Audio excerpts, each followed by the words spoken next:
Hei ja tervetuloa henkilökohtaisten tarinoidemme pariin, joista me tahdomme kertoa tänään Jumalan armon näkökulmasta. Minun nimeni on Tommi Rimpeläinen ja kanssani on keskustelemassa vaimoni Anna Rimpeläinen. Ehkä olet kuunnellut aikaisemmin joitakin toisia meidän jaksojamme tästä Radio Patmokselta tai sitten YouTubesta. Tai kenties olet tänään kuulolla ihan ensimmäistä kertaa.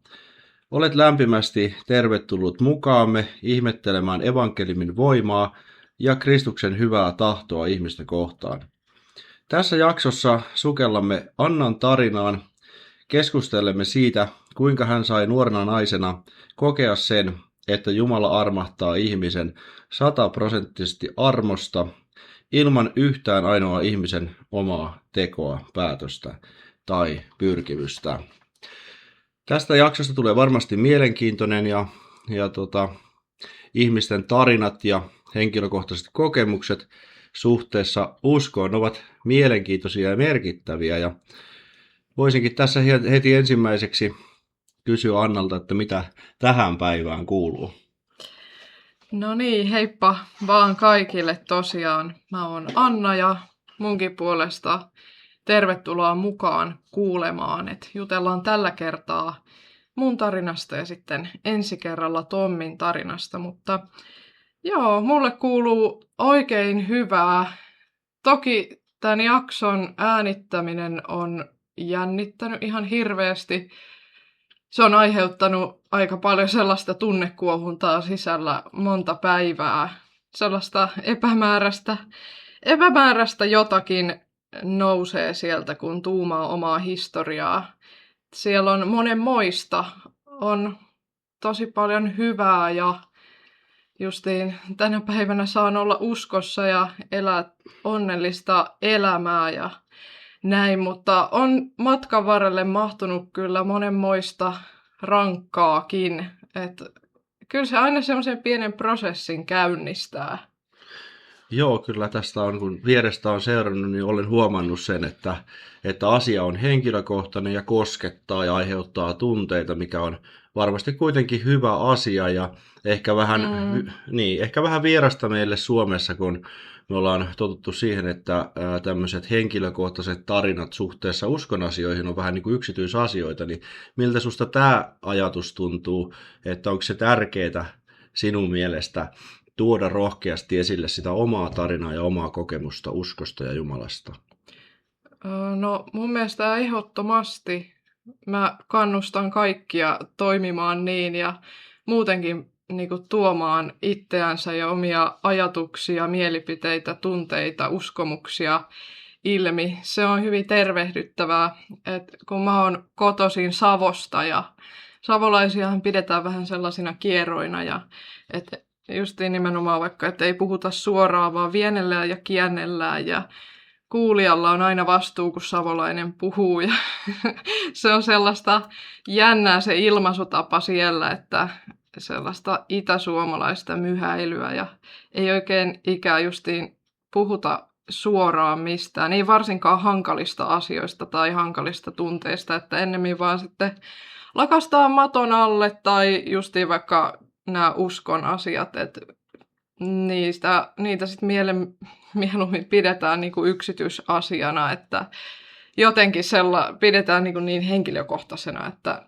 niistä on kiusallista puhua tai jotenkin häpeällistä. Ja justiin tätä inhottavaa niin kuin häpeää mä niin kuin haluan purkaa, vaikka huomaa, että se on itsessä edelleen hirveän niin kuin syvällä jotenkin se, että oisko parempi vaan olla hiljaa. Mutta mä oon huomannut sen tässä varsinkin lähivuosien aikana, kun on saanut toipua riippuvuuksista, on saanut tulla uskoon ja kokea sen Jumalan armon ja sen vaikutuksen, niin siihen kaikkeen on liittynyt hyvin vahvasti niin kuin rehellisyys, avoimuus, myös niin kuin tunne-elämän suhteen, mutta niin kuin kaikella muullakin elämän osa-alueilla ja synnin tunnustus. Ja ne on hirveän tärkeitä asioita. Siinä on niin kuin sellaista parantavaa voimaa.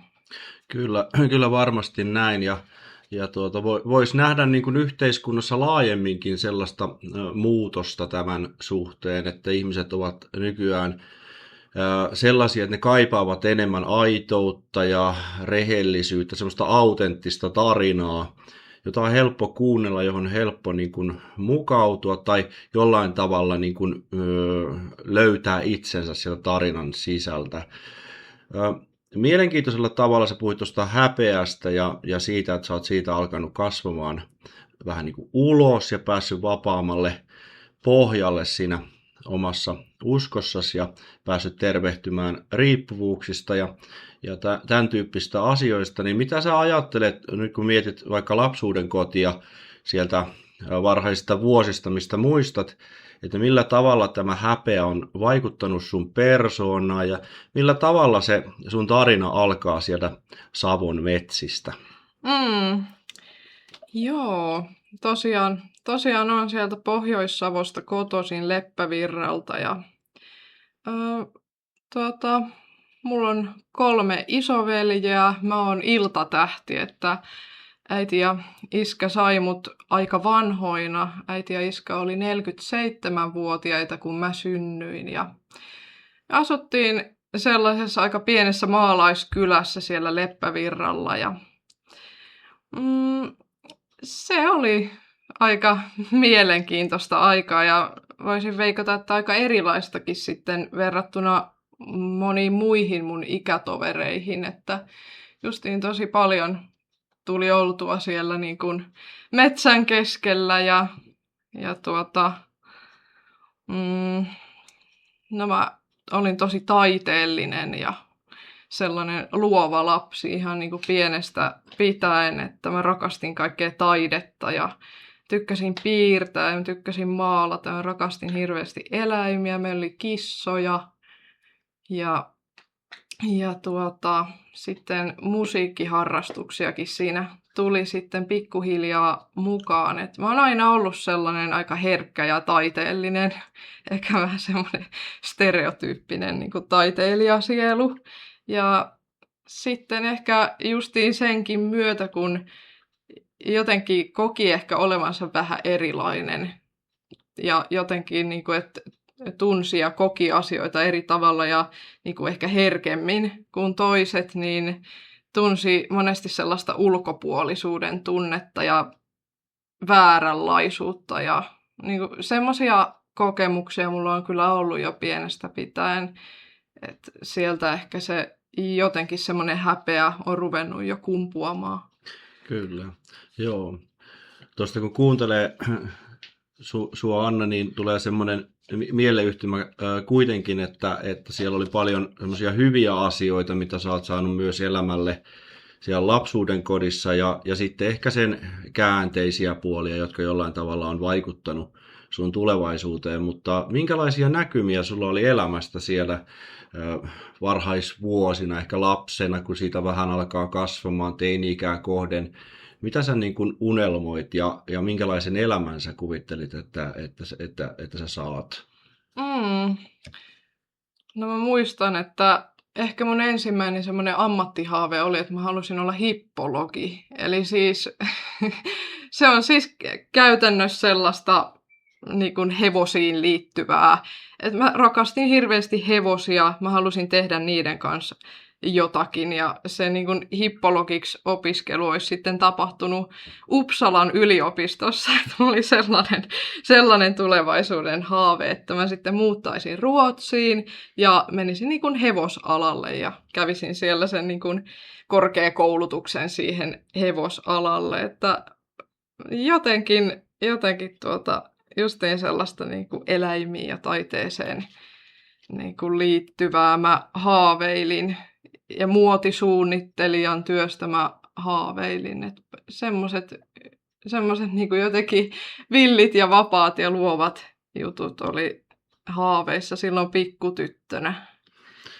Kyllä, hienoja unelmia ja pienen lapsen haaveita elämästä, mutta sä kerroit tuossa heti aluksi, että tuli sitten jossain vaiheessa päihteet ja addiktiivisuus ja noi lapsuuden haaveet ja unelmat ei sitten kuitenkaan lähtenyt toteutumaan. Sä et muuttanut Ruotsiin, Uppsalaan, eikä susta tullut hippologi. Et mitä siinä tapahtui? Joo, no oikeastaan yksi iso käännekohta oli siinä, että mä menin nelosluokalle niin eri kouluun, että meidän ala-aste lakkautettiin sisäilmaongelmien takia ja sitten meidät oppilaat jaettiin 3 eri kouluun ja sitten se koulu, mihin mä menin, niin mä menin sinne ainoana tyttönä ja kaikki mun sen aikaiset kaverit meni toisiin kouluihin. Et se oli mulle silloin, mitä mä oon ollut, onko mä ollut 9-vuotias, niin se on ollut mulle tosi rankka paikka ja niin kun semmoinen tosi vahva kokemus, että mä jäin yksin ja niin kun jotenkin se turvallinen ja ihana kouluympäristö jotenkin romuttu siinä kohtaa ja se tosiaan, kun mä vaihdoin sitä koulua, niin se meidän kyläkoulu, mihin mä menin, niin oli sellainen, että siellä oli tosi paljon vanhoillislestadiolaisia ja mä koin aika lailla heti alusta asti, että mä oon täällä todella ulkopuolinen. Mä koin, että mut otettiin silmätikuksi ja mua alettiin syrjimään ja haukkumaan. Kyllä mä kavereitakin sain, mutta kuitenkin siinä oli koko ajan myös sellaista, että koin semmoista niin kuin kiusaamista ja ehkä epäsuoraakin kiusaamista. Ja vahvasti myös jotenkin koin sen, että kun siinä oli se vanhoillislestadiolaisuus niin vahvana, että mä koin olevani vääräuskonen. Jotenkin se huoku siitä niin kuin niiden toisten lasten käsityksestä, että toi on niin kuin eri porukkaa kuin me. Ja nimenomaan, että mä oon vääräuskonen. Ja se mun jumalakuva niin kuin rupesi muuttumaan siinä kohtaa, että Jumala on tollanen niin kuin ilkeä ja paha, joka katsoo mua niin kuin, että mä en ansaitse taivaspaikkaa sen takia, koska mä en satu nyt olemaan tätä niin kuin lestadiolaisten porukkaa. Et meillä ei tosiaan ollut uskovainen lapsuuden perhe, että mun vanhempien kanssa me ei olla ikään juteltu mistään tällaista uskon asioista, mutta kuitenkin mulla oli aina, siitä asti kun mä vaan muistan, niin sellainen lapsuuden usko Jumalaa ja mä rukoilin joka ilta ja niin kuin jotenkin kuitenkin aina sisimmässäni niin kuin ymmärsin ja mielsin Jumalan myös niin kuin kristinuskon Jumalaksi ja pidin häntä niin kuin hyvin turvallisena ja rakastavana. Mutta siinä kohtaa, kun jotenkin ne mun kiusaamiskokemukset niin kuin kytkeytyi mun mielessä hyvin vahvasti tähän niin kuin vanhoillislestadiolaisuuteen, niin ehkä mä sitten mielsin jotenkin sen samalla myös siihen Jumalaan, että että Jumala hyväksyy tämän kaiken. Ja sitten mä aloin kapinoimaan Jumalaa vastaan. Että mä päätin, että no, jos Jumala on tollanen, kun noi vanhoillislestadiolaiset väittää, niin mä en todellakaan häntä aio palvella. En todellakaan. Ja otin semmoisen pesäeron ja oikein niin kuin päätin, että nyt mä haluan olla ateisti. Ja no ei se mun ateismi hirveän pitkälle kantanut, että Jumala ei ole jättänyt mua rauhaan, vaikka mä oon yrittänyt pyristellä pois, mutta siitä mä itse niin kuin miellän, että lähti semmoinen iso niin kuin kierre, missä alkoi tulla pikkuhiljaa niin kuin elämään ongelmia ja haasteita yksi toisensa perään. Ja alkoi tulla justiin, mä sairastuin aika nopeasti siinä syömishäiriöön. Et silloin elettiin sellaista aikaa, että ihannoitiin sairaaloista laihuutta ja kaikkea niin kuin ihan suorastaan anorektista niin kuin naisvartaloa. Ja mä imin tietenkin sen siinä heti. Ja samaan aikaan mä aloin ihastua toisiin tyttöihin. Ja siinä tuli niin kuin pikkuhiljaa tämmöisiä monia ilmiöitä, noituuteen hurahtamista, New Ageen liittyviä juttuja. tälleen niin kuin tosi kiteytetysti niputettuna, niin kuin pikkuhiljaa alkoi kehittyä ne ongelmat ja syvenee ja mielenterveys alkoi prakaa ja pikkuhiljaa myös se riippuvuuskäyttäytyminen sitten niin kuin syveni, kun se alkoi oikeastaan sieltä justiin siitä toiminnallisena addiktiona syömisestä ja laihduttamisesta ja tällaisesta. Kyllä, kyllä. Mielenkiintoista. Mielenkiintoista. Me ihmisethän ollaan holistisia, eli kokonaisvaltaisia, ja erilaiset asiat tässä maailmassa saattavat vaikuttaa siihen meidän uskoon, ja kun on kysymys vielä pienestä lapsesta, jolleka Jumala on sitä kutsua sinne pelastukseen tarjonnut jo sieltä lapsuudesta saakka, niin voi olla niin, että se minuuskin on vielä niin hauras ja hakee niin paljon hyväksyntää siitä ympäristöstä ja siitä ryhmästä, mikä sattui sulle sitten tulemaan, jossa sulla ei ollut semmoista kokemusta, että sä voisit kuulua siihen ryhmään, niin voisiko siinä olla yksi semmoinen tekijä, että sä rupesit ikään kuin rakentamaan itsellesi uutta identiteettiä ja löytämään itseäsi sitten tämmöistä vaikka kauneusihanteiden tai jonkun muun kautta, koska ihmisellä on iso tarve kuulua johonkin ryhmään, ja voisiko olla niin, että ne addiktiiviset toimintatavat ainakin osittain voisi liittyä näistä tekijöistä ja siitä syntyhistoriasta, voisi pohtia sitä, että millä tavalla se ikään kuin addiktiivisuus ympäristön kautta lähti sun elämässä etenemään. Joo, kyllä ihan varmasti justiin sillä ympäristön vaikutuksella on ollut niin kuin iso merkitys.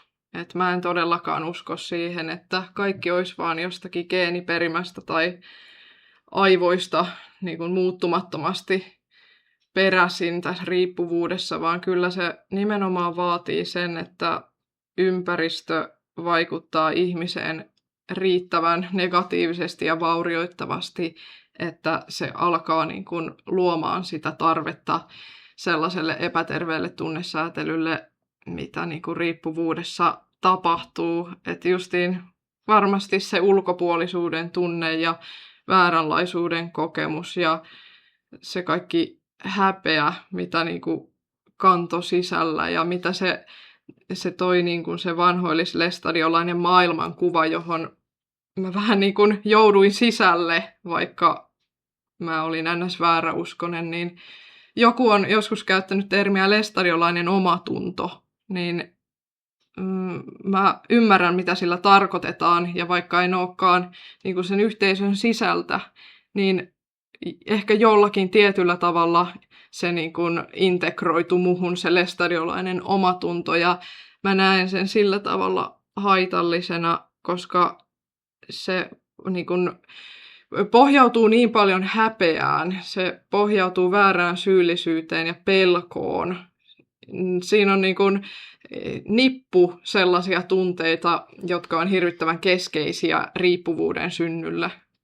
Kyllä, joo, mielenkiintoinen ajatus, ja siitä johtuukin itselle myös pientä pohdintaa siitä, että meillähän ei missään tapauksessa ole tarkoitus yleistää tai millään tavalla leimata lestadiolaista liikettä, mutta voidaan nähdä, että varsinkin pienten lasten elämässä, jotka eivät ole vielä päässyt syventymään omaan uskoon, niin on hyvin luontevaa sitten lähteä rakentamaan sitä omaa ryhmää ja ikään kuin sulkea pois sieltä semmoisia henkilöitä, jotka ei siihen sovi, että se voi myös osittain olla sitä niin kuin nuorten lasten keskinäistä sosiaalistumista ja ryhmäytymistä ja siinä olevia eroavaisuuksia, joka liittyy siihen lapsen kehitykseen, ja valitettavasti aina opettajat ei puutu siihen riittävän nopeasti ja pysty auttamaan ja käy tämmöisiä tilanteita, jotka voi vaikuttaa sitten pitkälle jonkun ihmisen elämään. Mutta sä kerroit, että kaikki lähti jostain lähinnä toiminnallisista addiktioista, ja nyt kun sulla tässä katselee, niin ei voisi mitenkään uskoa, että tämä Anna, joka tässä mun kanssa keittiön pöydällä istuu ja keskustelee, olisi joskus käyttänyt jotain huumausaineita.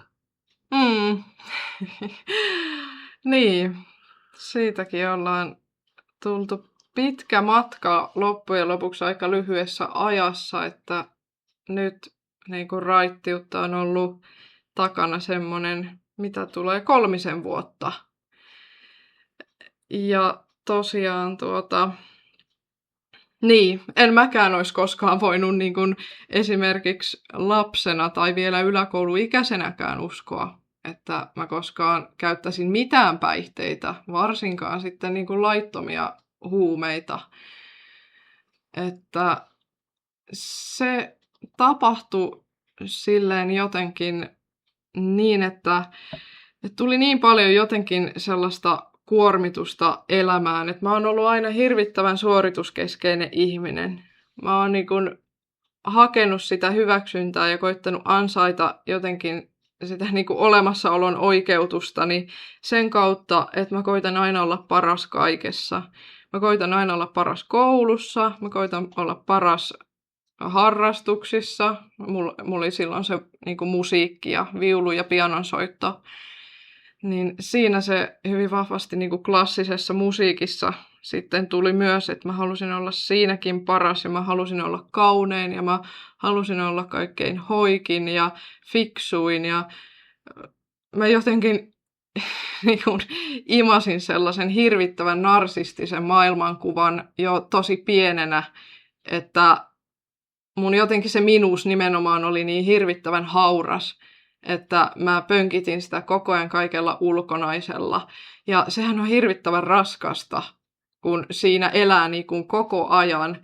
Ja kun pieni lapsi ja nuori niin kuin elää jotenkin sen taakan alla koko ajan, niin mä en yhtään niin kuin ihmettele tänä päivänä, että mä oon sairastunut riippuvuuteen. Mä en todellakaan ihmettele, että se oli nimenomaan vaan ajan kysymys, että milloin se räjähtää käsiin. Että siinä kohtaa, kun mä oon niin kuin oireillut mielenterveydeltäni yläkoulussa masentunut ja ollut todella ahdistunut ja itsetuhoinen, niin siitä ei mennytkään kovin kauaa, kun mä sitten olin ekan kerran jo kokeillut alkoholia ja alkoholin jälkeen aika lailla heti kokeilin kaikkea muutakin, että siinä mentiin niin kuin aivan ryminällä päin seinää.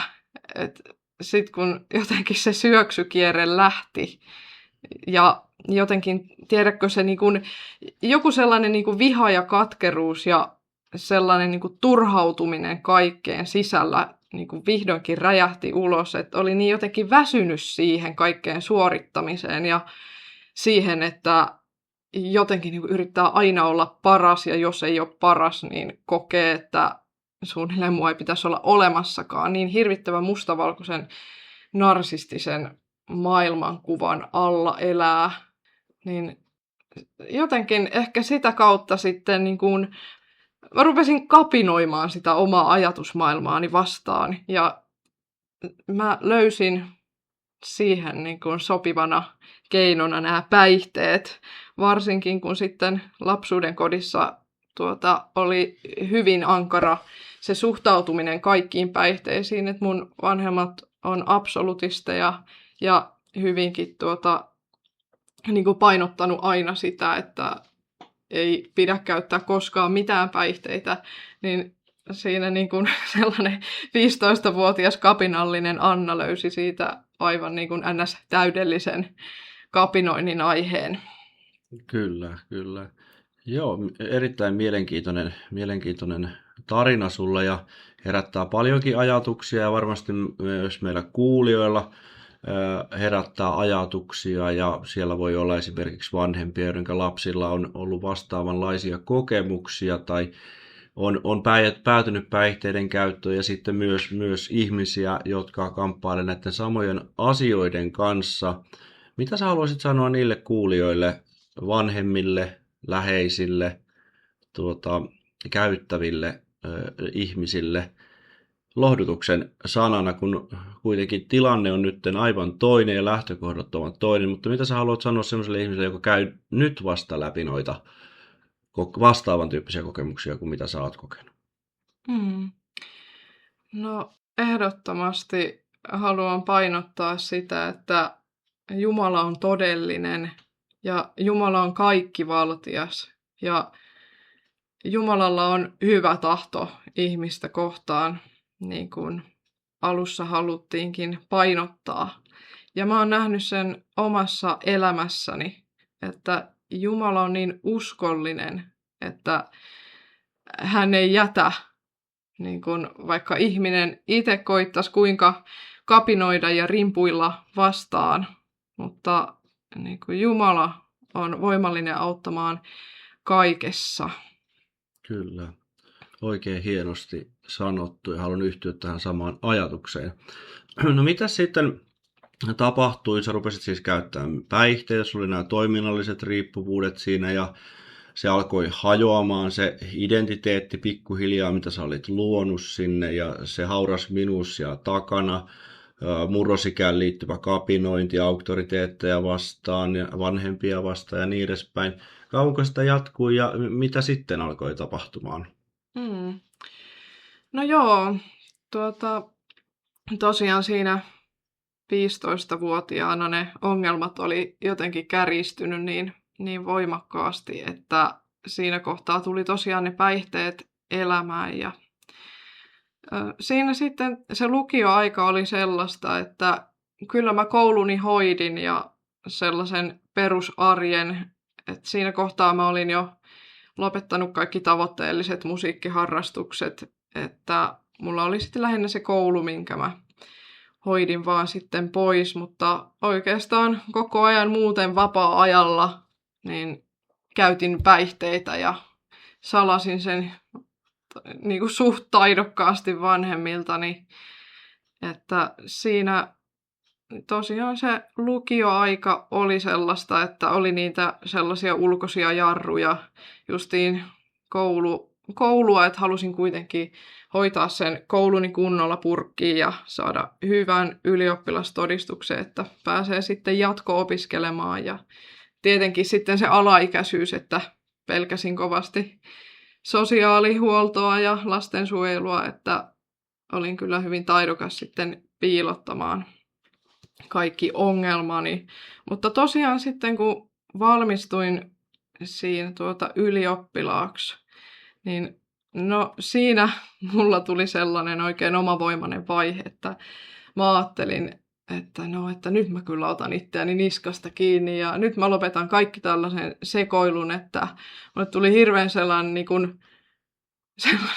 niin kuin farisealainen omavoimainen vaihe, että kun mä olin kuitenkin siinä sitten tosiaan yläasteella palannut niin kuin tutkimaan raamattua ja uskon asioita ja ne ei niin kuin kovin pitkäksi aikaa mua jättänyt rauhaan, että mä kuitenkin niin kuin halusin etsiä jotenkin apua ja lohtua niin kuin Jumalasta ja nimenomaan niin kuin kristinuskosta ja raamatusta.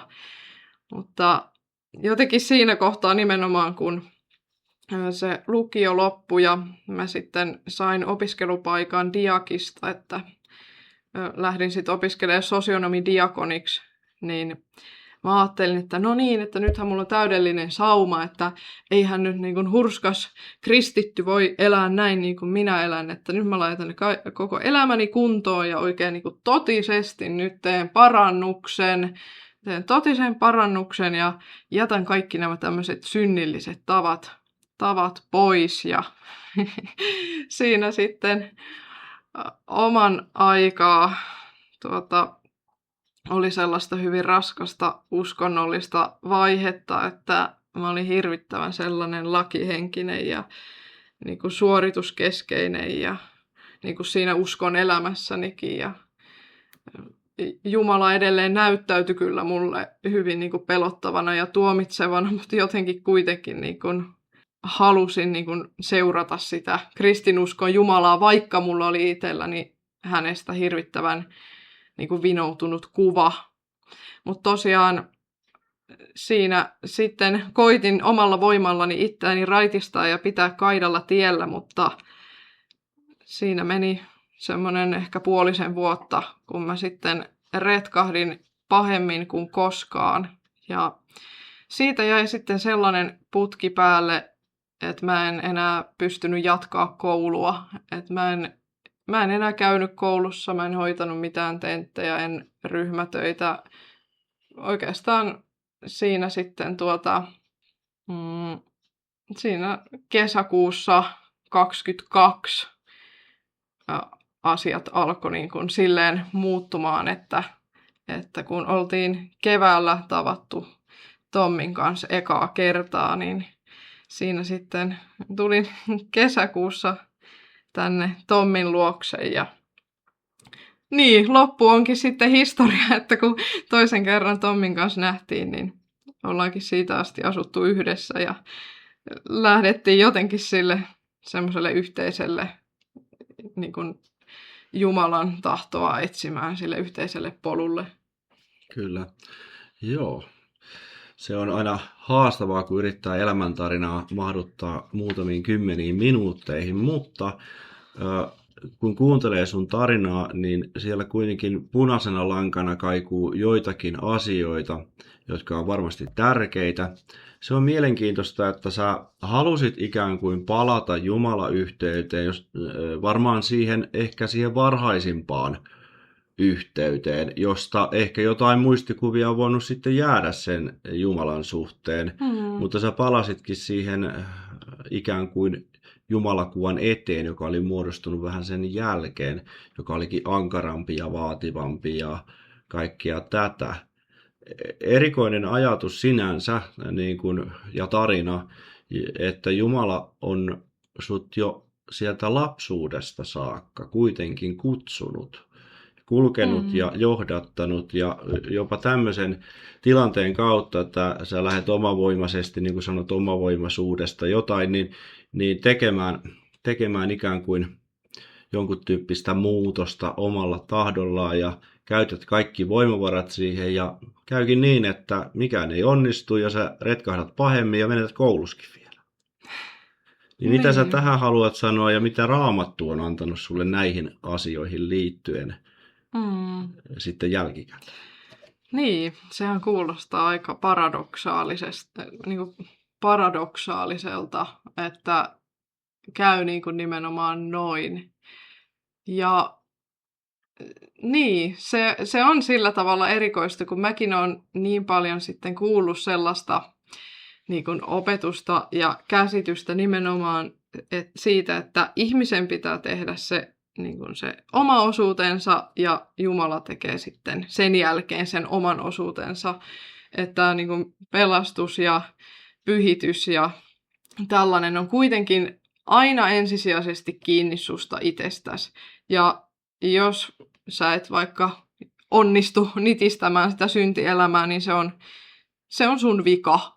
Että niin kuin se, että korostetaan hirveästi sitä niin kuin ihmisen vapaata tahtoa ja niin kuin kykenevyyttä myös oikeisiin ratkaisuihin tai ainakin siihen, niin kuin siihen, että ihminen itse valitsee Jumalan. Mutta mä oon tosiaan niin kuin itse omassa elämässä kokenut tämän aivan päinvastoin. Et nimenomaan monesti sitä ihmettelenkin, että kun ei ole ollut uskovia lähipiirissä, niin silti mä oon jotenkin tuntenut Jumalan. Mä oon jotenkin tuntenut Jumalan siltikin silloin jo pienenä ja myöskin niiden elämänvaiheiden läpi, mitä siinä lapsuudessa ja nuoruudessa oli ja erilaisia haasteita ja riippuvuutta ja myöskin niin kuin synnillisyyttä, niin jotenkin ihmeellisesti Jumala on kuitenkin ollut siellä mun elämässä mukana ja myöskin johdattanut siellä välilläkin asioita ja isossa mittakaavassa ohjannut mun elämää, vaikka mä oon kuitenkin ihan itse niin kuin tehnyt syntiä ja tehnyt vääriä ratkaisuja. Niin, ja mä oon tullut siihen tulokseen, että niin kun Raamattu tukee tätä mun kokemusta. Mä oon tullut siihen tulokseen, että se nimenomaan se vapaan tahdon ja kaikkien ihmisten ratkaisujen niin kun korostaminen, niin se vääristää sitä, mitä esimerkiksi Paavali opettaa monissa kirjeissään, muun muassa vaikka roomalais- ja galatalaiskirjeessä. Siellä kuitenkin puhutaan hyvin vahvasti siitä, miten Jumala valitsee ja ennalta määrää ihmiset niin kuin pelastukseen. Ja niin kuin että ihminen on niin turmeltunut, ihminen on niin syntinen, että kukaan ei luonnostaan etsi Jumalaa. Että se ei koskaan ole niin päin, vaan se, kun ihminen on niin turmeltunut sen syntiin lankemuksen tähden ja se terve suhde Jumalaan on katkennut ja ihminen on sen kirouksen alainen, niin siihen tarvitaan nimenomaan Jumala, joka vaikuttaa pyhän henkensä kautta ihmiseen ja niin kuin taivuttaa ihmistä. Mä oonkin ottanut tähän Jeremian kirjasta yhden paikan luvusta 20, jakeen 7. Se on sellaista asiayhteydestä, että Jeremia valittaa siinä omaa kutsumustaan profeettana, että hän kokee sen hyvin raskaana ja jopa vastenmielisenä ja haluaisi niin kuin taistella sitä vastaan, mutta painottaa sitä, että ei kuitenkaan pysty. Niin siinä jakeessa sanotaan tälleen mielenkiintoisesti, että sinä olet taivutellut minua, Herra, ja minä olen taipunut. Sinä olet tarttunut minuun ja olet voittanut. Ja tuo taivutella-sana on siitä mielenkiintoinen, että siinä on myös sellaisia niin kuin sävyjä, että se voisi yhtä lailla olla, että vietellä tai viekotella. Se on hyvin mielenkiintoinen, että se on niin päinvastainen sille ajatukselle, että nyt vaan niin kuin valitset Jeesuksen ja that's it, vaan että se on se Jumala, se aktiivinen ensimmäinen toimija, joka tekee sen niin kuin pohjatyön siellä ihmisen sydämessä, että se on ylipäätään mahdollista, että ihminen tekee jonkun NS-valinnan tai ratkaisun. Et justiin se, että joo, että kyllähän ihminen varmasti jonkun tietynlaisen ratkaisun siinä tekee, mutta miksi ja minkä takia jotkut toiset ei tee, niin se on niin kuin itse Jumalan meissä aiheuttamaa. Jumalan täytyy meitä muovata ja taivutella niin kuin omaan tahtoonsa. Me ollaan luonnostamme niin kuin kieroutuneita sen synnin tähden, että me tarvitaan Jumala, pelastaja. Joo, kyllä. Mielenkiintoisia ajatuksia ja semmoista raikasta evankeliumia on aina hyvä ja kiva kuunnella. Mä menen vähän taaksepäin, tai no oikeastaan tässä yhteydessä eteenpäin, koska me ei ole kerrottu sitä lopputarinaa siihen kohtaan, kun me ollaan tavattu sun kanssa ja ollaan yhdessä myös päihteitä siinä kohtaa käytetty. Ollaan tavattu siellä maailmassa ja minulla on ollut omat polkuni, joka on siihen johtanut, josta saatte sitten kuulla seuraavalla kerralla, mutta muistan aina sen, kun sä kipuilit tuon uskon kanssa ja siitä, että mitenkä voi olla se pelastusvarmuus, mitä mun pitää nyt tehdä. Se aina sanoi, että mitä mun pitää tehdä.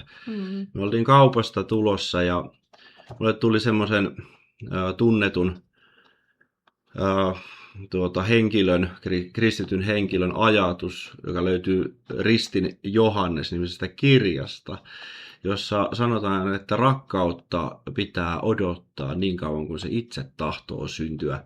Ja muistan, että sä jäit sitä miettimään ja olit vähän vihanenkin, että eihän tässä nyt, pitääkö mun nyt siitä tehdä jotakin? Mä sanoin, että ei, kun odotat vaan, että Jumalan armo sut kohtaa ja se rakkaus syntyy, niin kerro tästä jotain ja siitä kipuilusta ja mihinkä se sitten päätyi, kun me istuttiin piknikillä tuolla erään joen varrella.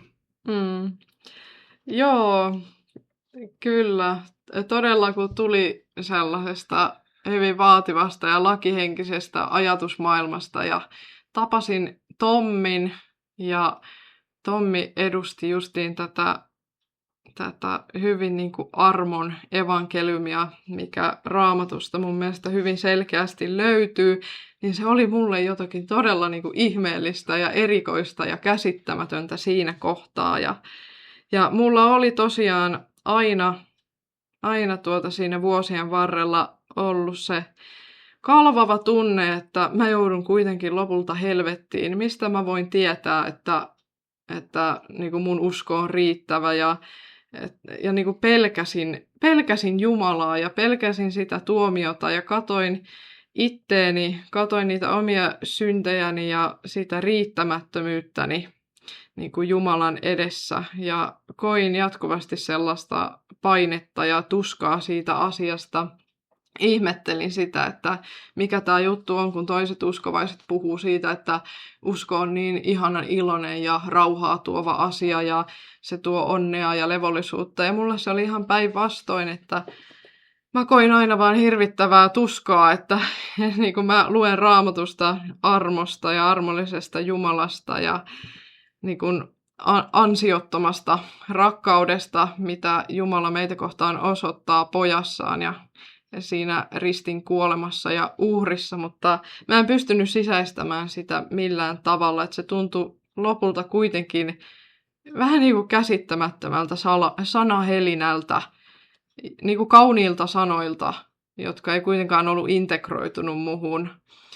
Ja niin, Tommi aina justiin näihin mun kipuiluihin vastasi tuon saman, että mun täytyy odottaa sitä rakkautta, että se itse sitten tahtoo syttyä tai syntyä. Ja on aivan käsittämätöntä, että kyllähän mun nyt jotakin täytyy tehdä ja kyllähän mun nyt joku uskonratkaisu pitää tehdä ja mä en ole vaan tehnyt nyt oikeanlaista uskonratkaisua tai se ei ollut riittävä, mä en ole tehnyt nyt riittävää parannusta tai mä olin aina niin kuin semmoisen hirvittävän taakan kanssa siinä umpikujassa, mutta kuitenkin nimenomaan aina tulin siihen umpikujaan kaikissa pohdinnoissani siihen, että nimenomaan, että ei tämä mitä mä teen, niin ei se riitä. Mä olin aina siinä, se oli se mun umpikuja. Ja nykyään mä tajuan sen, että se umpikujahan oli hirvittävän siunattu umpikuja. Se oli hirvittävän terve ja niin kuin myöskin totuudellinen umpikuja, vaikkakin siihen niin kuin liittyi sitten sitä niin kuin omaa vääristynyttä jumalakuvaa ja näin, mutta niin kuin se totuuden siemen siinä oli, että näki kuitenkin sen oman riittämättömyytensä siihen Jumalan lakiin nähden, joka niin kuin, että jos me lain mukaan elettäisiin, niin meidän olisi täytettävä se koko laki. Että se, joka rikkoo lain yhdessäkin kohtaa, niin on lainrikkoja, eikä ansaitse sitä pelastusta tai yhteyttä Jumalaan. Mutta tosiaan se kuitenkin niin kun, se tuntui tosi hyvältä, se armon evankeliumi, että se on Jumala, joka sen tekee. En mä toki osannut luottaa siihen vielä siinäkään, ja mä kamppailin ja turhauduin siihen, niin kun, siihen uskon taisteluun jotenkin. Mä aloin väsyä siihen niin kun uskonnollisuuteen. Ja tosiaan siinä huhtikuussa 23, niin me istuttiin piknikillä Tommin kanssa ja sitten Tommi sanoi, että hän kokee, että niin kuin Jumala kysyy multa, että haluanko mä luopua omavoimaisuudesta kokonaan. Ja mä vähän ihmettelin ja olin, että mitähän tää nyt on. Et mä olin jotenkin niin tappiomielialalla jo kaikkien uskon asioiden suhteen siinä kohtaa, että mä ajattelin, että oi ei, että tää on taas jotakin pahaa, että Jumala varmaan nyt kostaa mulle ja tää alkanut raittiuskin menee ja ero tulee ja kaikkea pahaa tapahtuu. Sitten mä ajattelin, no mitä väliä sillä on, että no joo, vaikka.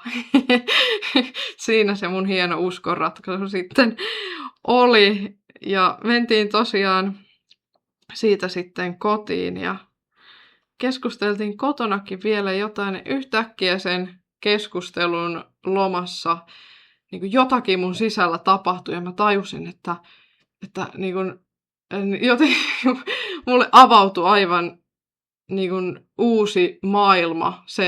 Mä niin kuin sisälläni tajusin, että tämä se on se pelastus. Että mä jotenkin sisäistin sen, että Jumala on pelastanut mut ja armahtanut mut. Ja se ei ollut mikään pelkkä tunne, eikä myöskään pelkkä niin kuin älyllinen, niin kuin, että mä olisin vaan ymmärtänyt jotakin. Sitä on hirveän vaikea selittää sitä omaa kokemusta, mutta kuitenkin sellainen, että mä ymmärsin, mitä siinä niin kuin tapahtui ja ymmärsin, että niin kuin mun ei tarvitse pelätä. Jumala on pelastanut mut ja mun elämä lepää nyt niin kuin sellaisella luotettavalla, vakaalla Kristuskalliolla, kun ennen se oli sellaista niin kuin hyvin kaoottista ja pelottavaa ja hyvin niin kuin ailahtelevaa, epävarmaa, niin sai niin kuin sen uskon ja sen Kristuskallion omaan elämään. Ja siitä sitten tosiaan ollaan tähän päivään tultu. Kyllä. No, mitä sun tähän päivään kuuluu ja voisitko verrata sitä jollain muutamalla sanalla siihen menneeseen ja samalla sanoa rohkaisun ja toivon sanoja meidän kuulijoille, jos heidän elämässään on vastaavanlaisia asioita tai jos joku siellä omassa sydämessään miettii ja on samanlaisessa umpikujassa ja kaipaa Jumalaa ja armahdusta.